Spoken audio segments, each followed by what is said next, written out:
श्री परमात्मने नमः।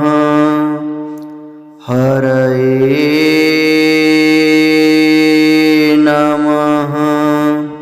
श्री गुरुचरण कमलेभ्यो नमः।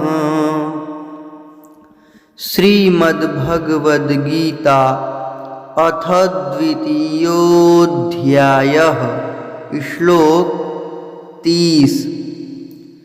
देहि नित्यमवध्योऽयं देहे सर्वस्य भारत।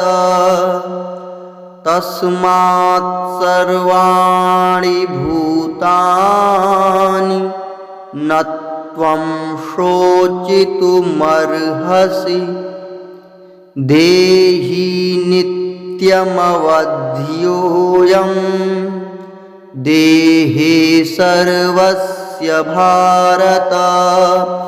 तस्मात् सर्वाणि भूतानि न त्वं शोचितुमर्हसि।